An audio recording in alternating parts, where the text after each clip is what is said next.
Assalamualaikum warahmatullahi wabarakatuh. Halo teman-teman, bertemu lagi dengan Ustazah Yani dalam video pembelajaran tematik muatan IPA. Kali ini kita akan belajar materi kita selanjutnya, yaitu cara menghasilkan listrik dengan pembangkit listrik tenaga mikrohidro. Seperti yang teman-teman sudah ketahui, listrik adalah komponen yang sangat penting dalam kehidupan kita sehari-hari. Tersedianya sumber daya yang melimpah dan ramah lingkungan dapat kita manfaatkan untuk membangkitkan energi listrik. Nah, berikut adalah beberapa contoh sumber daya alam dan jenis pembangkitnya. Yang pertama adalah sumber daya air yang dimanfaatkan sebagai pembangkit listrik tenaga air atau PLTA.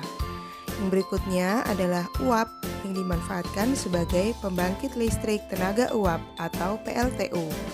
Yang ketiga adalah nuklir yang dimanfaatkan sebagai pembangkit listrik tenaga nuklir atau PLTN. Yang keempat adalah angin atau bayu yang dimanfaatkan sebagai pembangkit listrik tenaga bayu atau PLTB. Yang terakhir adalah matahari atau surya yang dimanfaatkan sebagai pembangkit listrik tenaga surya.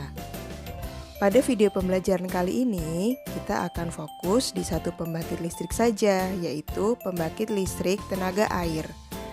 Untuk membangun PLTA, tidaklah harus dari air terjun.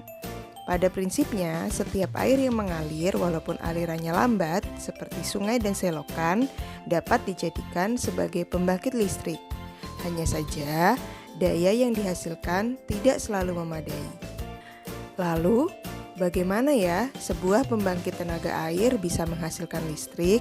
Nah, yang teman-teman perhatikan pada gambar ini adalah sebuah pembangkit listrik tenaga air atau lebih tepatnya pembangkit listrik tenaga mikrohidro karena dia menggunakan aliran air yang kecil. Mikro artinya kecil, hidro adalah air. Jika kalian perhatikan pada gambar ada 6 komponen dalam sebuah pembangkit listrik tenaga mikrohidro. Kita bahas satu persatu ya.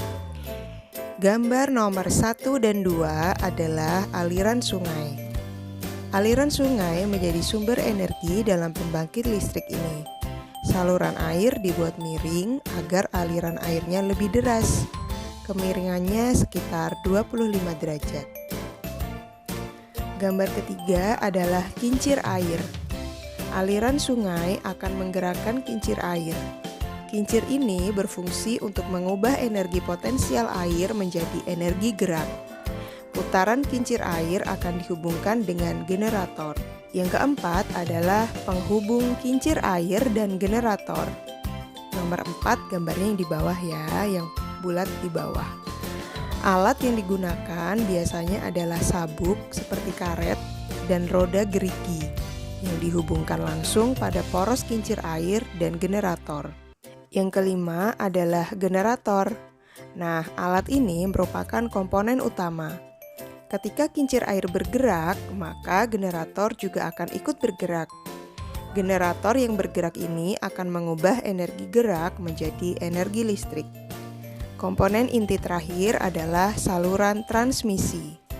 Energi yang dihasilkan oleh generator akan disalurkan ke konsumen melalui saluran transmisi.